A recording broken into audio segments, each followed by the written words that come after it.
semuanya, selamat datang di vlog praktikum saya.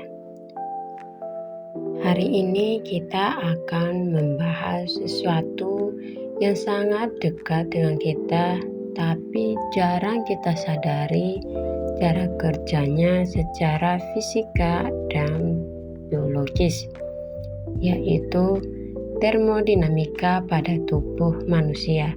Selama 10 menit ke depan, kita akan kupas tuntas bagaimana tubuh kita mengatur suhu agar tetap stabil. Stay tuned.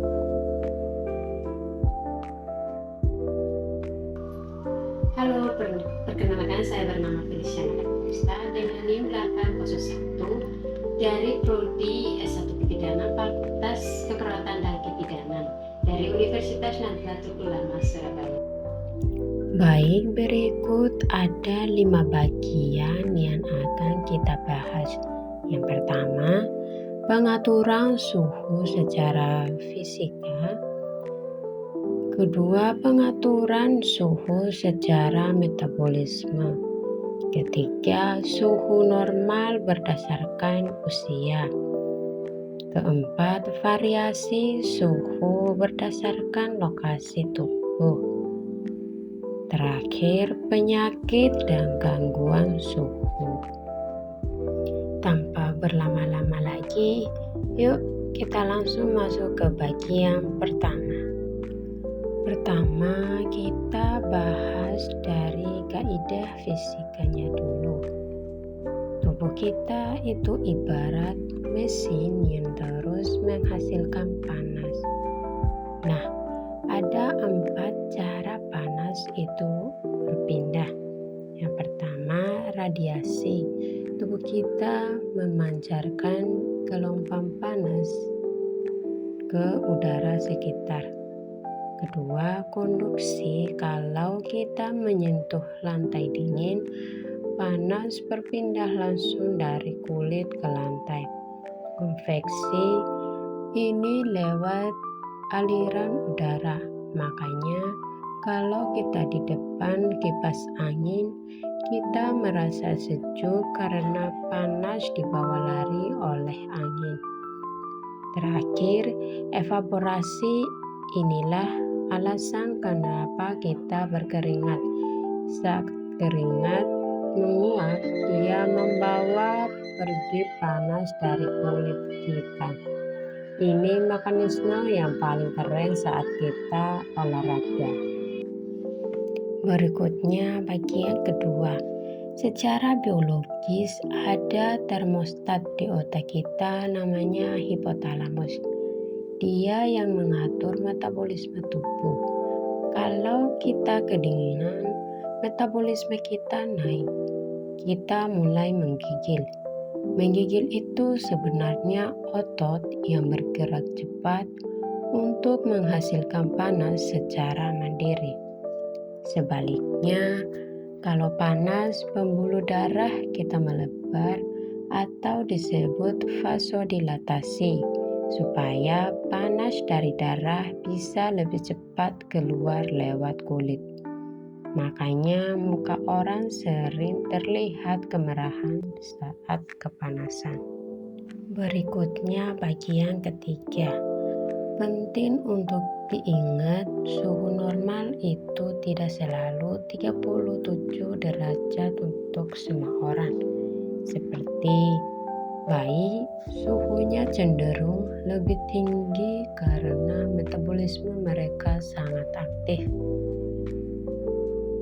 Dewasa, kita ada di rentang stabil 36,5 sampai 37,2 derajat Celcius. Sedangkan dengan lansia, nah pada kakek nenek kita suhu tubuh biasanya sedikit lebih rendah karena massa otot berkurang dan metabolisme melambat. Jadi jangan kaget kalau mereka lebih cepat merasa kedinginan. Berikutnya bagian keempat. Tempat kita mengukur suhu juga menentukan hasilnya loh. Seperti suhu rektal atau anus, ini yang paling akurat menggambarkan suhu inti tubuh. Oral atau mulut biasanya 0,5 derajat lebih rendah dari rektal.